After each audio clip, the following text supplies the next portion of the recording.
Sir ఆ 2 yearsలో మీకు బాగా గుర్తుండిపోయిన ఏమైనా కేసులు ఉన్నాయా? పీలర్లో సార్, పీలర్లో వచ్చేసి ఒక కంటైనర్ది ఇన్ఫర్మేషన్ సార్. యాక్చువల్గా ఒక కంటైనర్లో ఈ విధంగా వెళ్తుందని చెప్పి చెన్నై నుంచి నాకు ఫోన్ వస్తుంది. ఈ విధంగా కంటైనర్లో ఉంది సరుకు, ఆంధ్ర నుంచే వచ్చింది. ఇంకా ఒక మధ్యాహ్నం అట్లా ఇన్ఫర్మేషన్ వచ్చింది సార్. అది సాయంత్రం ఎతికిన కంటైనర్ లోపలికి పోర్ట్లోకి వెళ్ళిపోతుంది. పోర్ట్లోకి వెళ్ళిపోయిన తర్వాత ఏం చేయలేమని ఇన్ఫర్మేషన్ వచ్చిన తర్వాత సెంథిల్ కుమార్ సార్ ఉన్నారు సార్, ఎస్పీ గారు, మీకు ఐడియా ఉంటుంది. ఇప్పుడు మాకు ప్రెసిడెంట్ డిఐజీ గారు సార్ పీరియడ్లో అప్పుడు సార్కి చెప్పినాక ఇమ్మీడియట్ ఆయన పర్మిషన్ ఇవ్వడము, మళ్ళీ ఇక్కడ నుంచి ఒక టీం తీసుకొని కంటైనర్ ఏ రూట్లో వెళ్తుందనేది ఫాలో చేశాను సార్.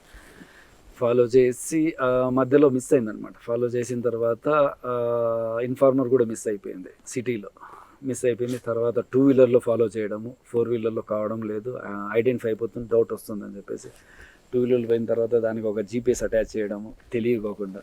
అదొక మెమరీస్ అనమాట కంటైనర్కి. ఓకే అయిన తర్వాత అది కరెక్ట్ ఇంకా పోర్ట్లోకి వెళ్ళేటప్పుడు ఒక సైడ్ నిలబెట్టే వాళ్ళకి టైం ఉంటుంది, క్లియరెన్స్ లోపలికి ఎంట్రీ టైం. ఆ టైంలో అక్కడ బ్యాక్ టు బ్యాక్ డ్రైవర్కి తెలియకోకుండా, డ్రైవర్ వెళ్ళిపోతే డ్రైవర్ తెలియకోకుండా ఎంతసేపు చూసినా డ్రైవర్ రాకపోతే టోటల్ కంటైనర్ని తీసుకొచ్చేసాను. టోటల్ కంటైనర్ని కిడ్నాప్ చేసి తీసుకొచ్చేసి చిత్తూరులో పెట్టి, మళ్ళీ చిత్తూరులో మళ్ళీ ఎవరికైతే ఇన్ఫార్మర్ వేలే దాని కన్సర్న్ వాళ్ళు ఉన్నారో ఆ రోజు నైటే చెన్నై నుంచి కంటైనర్ చిత్తూరు వస్తూనే దీంట్లో ఏమున్నాయని చెప్పేసి కంటైనర్లో ఒక స్లిప్ ఉంటుంది సార్.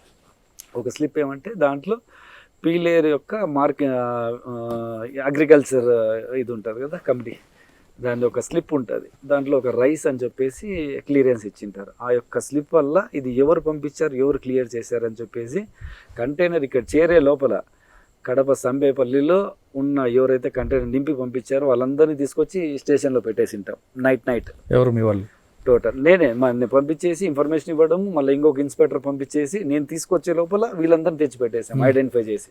అదొక పెద్ద gang, Tirupati gang operating in Kadapa అనమాట. సార్ మీరు చెన్నై పోర్ట్ నుండి కంటైనర్ ఎత్తుకొచ్చారు కదా, మరి మీ మీద కేసు పెట్టలేదు వాళ్ళు? లేదు సార్, వాళ్ళకి తెలిసిపోయింది. మార్నింగ్ వాళ్ళకు జీపీఎస్ ఉంది ఆ వెహికల్కి. మార్నింగ్ వాళ్ళ జీపీఎస్ ఓపెన్ చేసి చూసుకున్నారు వీళ్ళు. చూస్తే చిత్తూరు డిపిఓలో ఉంది. చిత్తూరు డిపిఓకి ఎలా పోయింది ఇది వెహికల్ అని చెప్పేసి వాళ్ళు టోటల్ వాళ్ళ ఇన్ఫార్మర్ని చిత్తూరు పంపించడము, చూసుకోవడము, అంటే వాళ్ళకి తెలిసిపోయింది సీజ్ అయిపోయింది, పోలీసు వాళ్ళు ఎత్తుకొచ్చేసారు అని చెప్పేసి. మేము ఎవరినైతే పట్టుకున్నామో వాళ్ళకి ఫోన్లు వస్తున్నాయి, జాగ్రత్త మీరు పంపించిన బండి ఎవరో ఎత్తుకొని పోయినారు, మిమ్మల్ని కూడా పట్టుకుంటారేమో అని చెప్పేసి వాళ్ళకి తెల్లారి ఫోన్లు వస్తున్నాయి. 7 గంటలకు ఆల్రెడీ మా దగ్గర ఉన్నారు వాళ్ళు. జస్ట్ వినిపించేసి మళ్ళీ తర్వాత వాళ్ళకి ఫాలోఅప్ చేసి వాళ్ళని కూడా పట్టుకొచ్చేసాను చెన్నైకి వెళ్ళి. మళ్ళీ సాయంత్రం లోపల మళ్ళీ చెన్నై వాళ్ళని పట్టుకొచ్చేసాను. అదొక మంచి కేసు అది. కంటైనర్ అనేది మెటీరియల్. Yes sir. ఎక్కడ పాయింట్ ఎక్కడ ఉంటుంది? మన సంబేపల్లి, రాయచోటి ఘాట్ రోడ్ ఉంది కదా సార్, గువ్వల చెరువు ఘాట్, అక్కడ లోడ్ అయ్యి సంబేపల్లి, కలకడ, పీలేరు, చిత్తూరు ఆ విధంగానే వెళ్ళిపోయింది.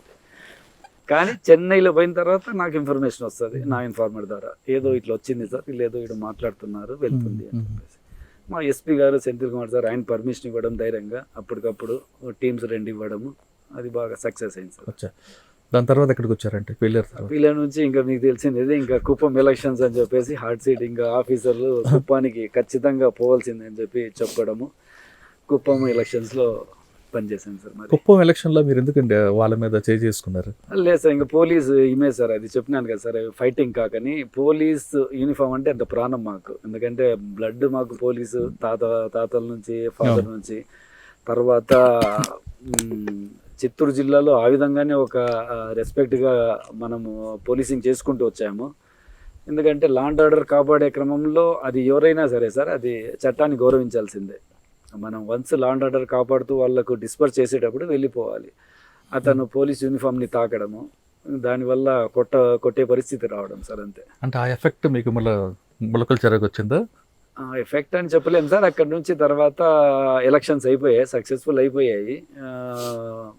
పెద్ద వ్యక్తులు మాట్లాడటము అన్నీ జరిగాయి. కానీ మనమే మీ ఉద్యోగ ధర్మం కానీ గుడ్ ఫేత్తోనే చేసాము, మనం తప్పైతే చేయలేదు. చాలామంది పోలీస్ ఆఫీసర్స్ అప్రిషియేట్ చేశారు. టోటల్ మీరు నమ్మరేమో, విజయవాడ నుంచి కానీ కడప వేరే జిల్లాల నుంచి కానీ ఫోన్లు వచ్చాయి నాకు. సార్ పోలీసుని బతికిచ్చారు మీరు, ఈ కాలంలో బతికిచ్చారు, వేరే వాడు పోలీసుని తాకాలంటే భయాన్ని సృష్టించారని ఒక చిన్న చితక కానిస్టేబుల్స్ కానీ ఇన్స్పెక్టర్లు కానీ డిఎస్పీలు కానీ ఫోన్ చేసి చెప్పారు, మంచి పని చేసావు, ఏమైనా పర్వాలేదు, కాన్సిక్వెన్సెస్. అంటే మీరు వాళ్ళ మీద 353 పెట్టారా? అవును సార్, కేసు కట్టాము. రైట్, మరి మంచి పని ఎందుకంటే చేశారు. పోలీసు యూనిఫామ్ని, పోలీస్ యొక్క డ్యూటీని అబ్స్ట్రక్ట్ చేస్తే ఆటోమేటిక్ అట్రాక్ట్ అవుతుంది అది. అవును. వాళ్ళ మీద అయితే కేసు రిజిస్టర్ చేసాము, కొట్టాము, కేసు రిజిస్టర్ చేసాము, రెండు జరిగాయి సార్ అది. ఓకే, తర్వాత ఎక్కడికి వచ్చారు? తర్వాత ఇంకా ప్రెసెంట్ గా మళ్ళీ తిరుపతి వెళ్ళాలని, తిరుపతి కూడా చంద్రగిరి అయిపోయింది ట్రాన్స్ఫర్, మళ్ళీ పొలిటికల్ ఇష్యూ వల్ల రానివ్వలేదు, అక్కడ కుదరలేదు సార్, ల్యాండ్ కావడం కుదరలేదు. 3 months మెడికల్ లీవ్లోనే ఉండిపోయాను కుప్పం తర్వాత. ఆ కుప్పం ఎఫెక్ట్ వల్ల ఉండిపోయాను అది. తర్వాత అక్కడ నుంచి మళ్ళీ ఆఫీసర్లు మాట్లాడి గట్టిగా ఈ విధంగా కష్టపడిన ఆఫీసర్ని ఈ విధంగా సఫర్ చేయకూడదని చెప్పి ఆఫీసర్లు, పెద్ద ఆఫీసర్లు అంతా మాట్లాడము, మన డిఐజీ గారు కాంతిరాణ టాటా సార్ ఆయన ఇనిషియేటివ్గా తీసుకోవడము, మన సెంథిల్ కుమార్ సార్ కూడా ఇనిషియేటివ్ తీసుకొని పోస్టింగ్ ఇవ్వాల్సిందే అని చెప్పేసి వాళ్ళు మాట్లాడేసి ముల్కజూరు ఇచ్చారు. ఇక్కడికి వచ్చి ఎంతకాలం అవుతుంది? ఇక్కడికి వచ్చి 8 months అయిపోయింది సార్. ఫిబ్రవరిలో ముందుకెళ్తారా? అదే ఇంకా ఒక నెల ఉంది సార్, 9 month గండం ఉంది యాక్చువల్గా నాకు. 9 నెలల గండం. 9 నెలల గండం ఉంది. ఆ 9 నెలలు దాటిందంటే ఉండగలుగుతాం, 2 years ఉండిపోతాం. లేదంటే 2 years ఉండిపోతాం, లేదంటే ఖచ్చితంగా మళ్ళీ పోవాల్సింది షిఫ్ట్ కావడం. ఇప్పుడు అటువంటి వాసన వినిపిస్తుందా? కనిపిస్తుందా? ఆల్మోస్ట్ నేను జాయిన్ అయిన 3rd month నుంచే స్టార్ట్ అయింది సార్. ఇక్కడ కూడా స్టార్ట్ అయింది, కానీ తప్పదు సార్, మనము తప్పు చేయనంత వరకు ఎవరికి భయపడకూడదు, భయపడరాదు అనేది ఒక కాన్సెప్ట్. ఏదో ఏది భయపడినా కూడా పైన దేవునికి భయపడాలి అంతే. మంచి చేయాలన్నా చెడు చేయాలన్నా మీకు కానీ నాకు కానీ ఎవరికని కానీ పైన దేవుడు తప్ప ఇంకెవరు ఏమి చేయలేరు. అది ఆ కాన్సెప్ట్ నమ్ముతా కాబట్టి నేను దాని మీద ఉన్నా సార్ అంతే. అంటే 3 నెలల రోజులు గంట ఉంది అంతే సార్ అంతే.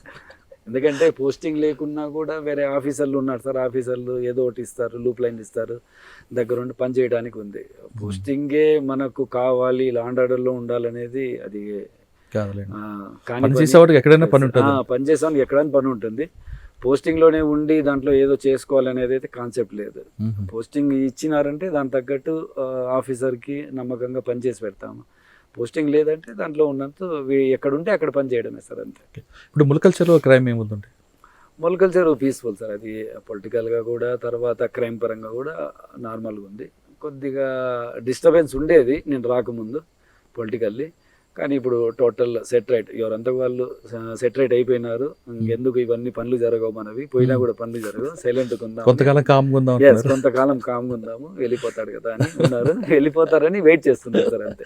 వెళ్ళిపోయాక మళ్ళీ చూద్దాం. Yes sir, yes sir, exactly. Next వచ్చే ఆఫీసర్ కూడా మీలాగా స్ట్రాంగ్ ఉంటే ఉండాలి సార్, ఎవరో ఉండాలి. ఎందుకంటే పోలీస్ అనేది ఒక సిస్టమ్ సార్, ఇది నా వల్లనో ఇంకోరి వల్లనో కాదు, కానీ పోలీస్ సిస్టము, పోలీస్ని బతికించాలి. వచ్చిన పోలీస్ అనేది వ్యవస్థగా కరెక్ట్ లేకపోతే మీకు డెవలప్మెంట్ లేదు అంతే.